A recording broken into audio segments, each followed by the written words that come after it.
네, 여러분 반갑습니다. 주아롱쌤 책 읽는 시간입니다. 오늘은 부자들의 생각법이라는 책에서 한 구절을 갖고 왔는데요. 통제의 환상이라는 구절입니다. 책 내용 같이 한번 살펴보도록 하겠습니다. 당신에게 미래를 예측할 수 있는 능력이 있다고 믿는가? 먼저 카드 게임에 참여하는 상황을 가정해보자. 규칙은 단순하다. 두 사람이 카드 더미에서 각각 한 장씩을 뽑는데 더 높은 숫자를 뽑은 사람이 이긴다. 단 카드를 뽑기 전에 먼저 돈을 걸어야 한다. 이럴 경우 자신이 아무리 재주가 좋다 한들 게임에서 이긴다는 보장을 할 수 없다. 그저 허세를 부려 상대방을 불안하게 하거나 카드 한 장을 뽑는 게 다일 것이다.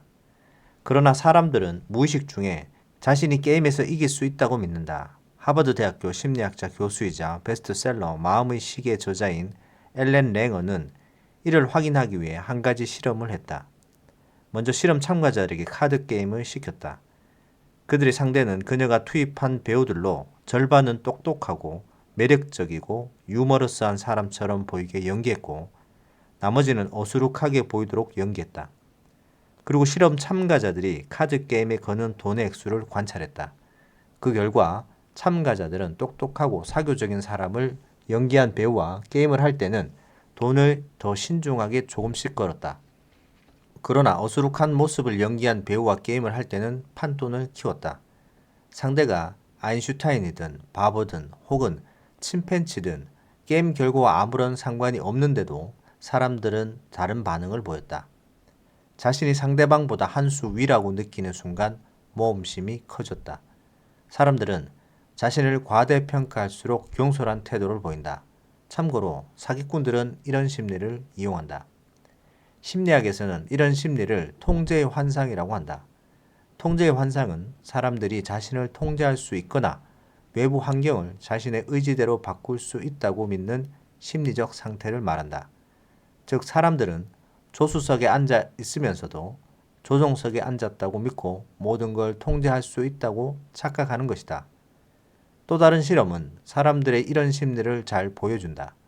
실험 참가자들에게 동전 던지기를 해서 그림이 있는 면이 나오는지 숫자가 있는 면이 나오는지 맞춰야 한다고 알려주었다. 진행자들은 참가자들이 맞히면 고개를 끄덕이고 틀리면 가로젓기로 했다. 그런데 정답과 상관없이 참가자들이 틀린 답을 말해도 고개를 끄덕였다. 실험 후 참가자들에게 자신의 예측 능력이 어느 정도 되는지 0에서 10까지 숫자로 점수를 매기게 했다. 그러자 그들은 평균 5.4의 표시를 했다. 동전을 던지고 난 후 결과와 상관없이 자신들의 능력이 중간 이상이라고 여긴 것이다. 게다가 참가자들의 약 40%는 연습을 통해 예측 능력을 향상시킬 수 있다고 여겼으며 약 25%는 동전을 던지는 동안 딴 생각을 하면 예측 능력이 낮아진다고 생각했다. 집중하면 예측 능력이 향상된다고 여기는 것이다.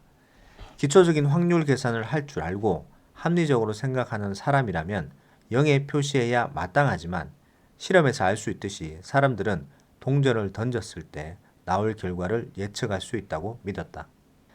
동전 실험에서 확인한 통제의 환상이 주식 투자 영역에서 우리 행동에 어떤 영향을 미치는지 예측할 수 있다.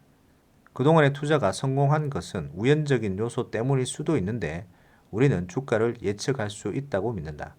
우연히 주가가 폭등했다고 가정해보자. 이런 경우에도 우리는 주가를 예측할 수 있다고 믿는다. 우연히 예측한 것이 맞아서 수익을 올렸을 수도 있다. 그러나 이런 우연치 않은 수익을 얻을 경우 우리는 더욱더 자신의 능력을 과신하게 된다. 실험 진행자의 작은 속임수에 참가자들이 자신의 예측 능력을 과대평가한 것처럼 주가를 예측할 수 있는 대단한 능력을 가졌다고 착각하는 것이다. 동전 던지기 결과, 룰렛 숫자, 주식 시세 등을 예언할 수 있다고 믿고 과도한 낙관주의에 빠져 위험한 투자를 감행한다. 우연히 투자에 실패하는 경우도 있기 때문에 과도한 낙관주의에 빠졌다가도 다시 원래대로 돌아오지 않을까 생각할지도 모른다. 그러나 우연히 투자에 실패해도 과도한 낙관주의는 사라지지 않는다. 이를 확인하기 위해 엘렌 랭어는 다시 동전 던지기 실험을 했다. 이번에는 맞췄을 때도 고개를 가로저어 참가자들이 거의 답을 맞히지 못한 것처럼 했다. 그런데 참가자들은 실패 원인을 나쁜 운으로 돌렸다. 이처럼 상황을 무조건 자기 자신에게 유리하게 평가하는 사고방식 때문에 발생하는 심리적 오류를 자기 위주 편향이라고 한다. 자기 위주 편향은 인간의 생존 본능과도 관련이 있다. 인간에게는 주변 상황을 자신에게 유리한 쪽으로 해석하고 상대방에게는 불리한 쪽으로 생각해 심리적으로 안정을 얻으려는 본능이 있다.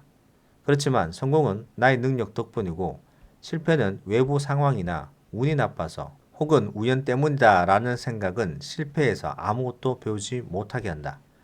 실패 원인을 능력 부족으로 보지 않고 우연으로 보기 때문이다. 한 가지 사례만 더 살펴보자. 동전 던지기 대신 주사위를 던져 나온 숫자를 맞히는 실험을 했다. 참가자들은 주사위가 던져지기 전에는 돈을 많이 걸었고 주사위가 이미 던져진 상태에서는 그 결과를 모를 때 돈을 적게 걸었다. 그들은 이미 던져진 주사위 결과는 바꿀 수 없다고 생각했지만 던지기 전의 주사위는 바꿀 수 있다고 믿었다. 복권을 나누어 준 실험에서도 같은 결과가 나왔다. 참가자들을 두 집단으로 나누고 A 집단에게는 무작위로 주었고 B 집단에게는 직접 고르게 했다. 그런 다음 복권을 다시 팔라고 하자 직접 고른 사람들은 자신이 가진 복권 값을 높게 불렀다. 당첨 가능성이 높은 복권을 골랐다고 믿는 것이다. 문제는 실험에서는 우연적 요소를 쉽게 인지할 수 있지만 현실에서는 무척 어렵다는 사실이다. 우리는 동전 던지기 게임에서 어떤 면이 나올지 자기 능력으로 조정할 수 없다는 사실을 잘 안다. 하지만 증권 시장에서는 내 능력으로 성공적인 투자를 할 수 있지 않을까라고 쉽게 생각한다. 주변을 통제할 수 있다고 착각하기 때문에 적극적으로 투자하고 쉽게 거래하며 손해를 본다. 세상에 우연이란 없으며 성실함과 영리함 그리고 전문 지식이 있으면 실패하지 않는다고 믿는다. 오토바이를 타고 시속 220km로 고속도로를 달리는 것이 취미인 친구가 했던 말이 생각난다. 통제가 되니까 그렇게 달릴 수 있는 거야. 하지만 공동묘지에는 모든 걸 통제할 수 있다고 믿은 사람들로 가득하다는 것을 기억하길 바란다. 자, 여기까지입니다. 통제의 환상은 언제 생기냐면은 사람들이 자신의 능력을 과대평가할 때 생긴다라고 얘기를 해주고 있고요. 뭐 여러 가지 상황들이 예시로 많이 나오고 있고 실험에서도 나오는데 동전 던지기 같은 무작위 변수도 자기가 통제할 수 있다고 사람들이 생각하는 것처럼 이 모든 것들은 내가 통제를 할 수 있다고 환상을 여러분들이 갖게 되면은 모든 문제점이 거기서부터 출발한다고 보시면 될 것 같습니다. 마지막 그 문장이 굉장히 와닿네요. 고속도로를 오토바이를 타고 220km로 달린다. 통제가 되니까 달리는 거다. 그 작은 변수라도 하나 만나면 바로 공동묘지로 가지 않을까요? 공동묘지에는 모든 걸 통제할 수 있다고 믿는 사람들로 가득하다라는 문구가 와닿는 것 같습니다. 여러분들 다시 한번 들어보시고 곰곰이 생각해 보시기 바랍니다. 자, 책 내용 도움 되셨다면 구독, 좋아요 부탁드립니다. 감사합니다.